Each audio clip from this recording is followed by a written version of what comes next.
I am Richard, King of England, though the world knows me as Richard the Lionheart. My reign began in the year of our Lord 1189, a time of great tumult and boundless ambition. Let me tell you of the decade that defined my life, my kingdom, and my legacy. I ascended the throne not merely as a king, but as a warrior.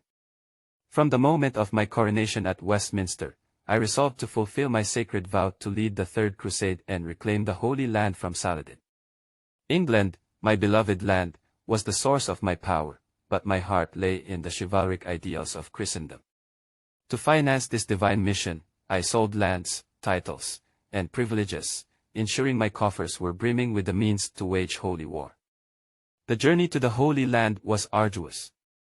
I forged uneasy alliances with King Philip II of France and the Holy Roman Emperor Frederick Barbarossa.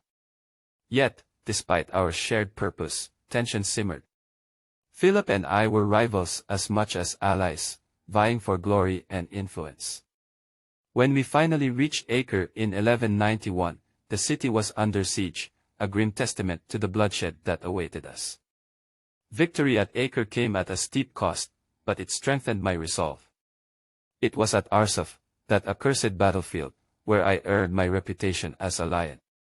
Saladin, the great Sultan of the Ayyubid Empire, was a formidable adversary.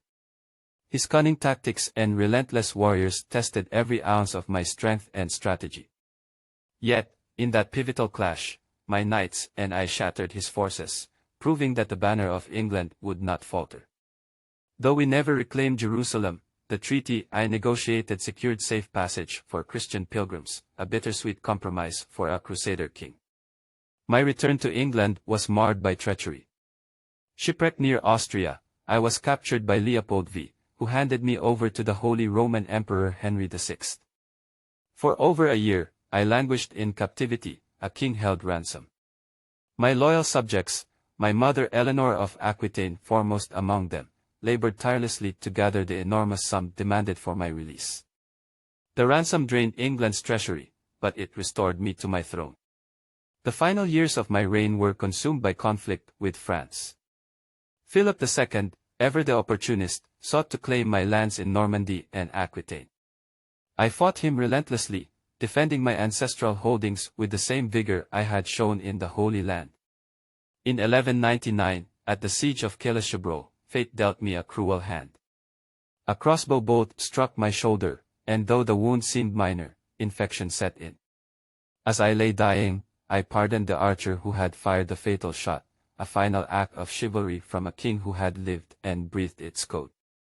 My death marked the end of an era, but my legend endures. I was a king of contradictions, a ruler who spent little time in his realm, yet inspired loyalty, a warrior who fought for faith, yet spilled rivers of blood, a man driven by glory, duty, and an unyielding spirit. I am Richard the Lionheart, and my story is etched in the annals of history, a testament to the triumphs and tragedies of a crusader king.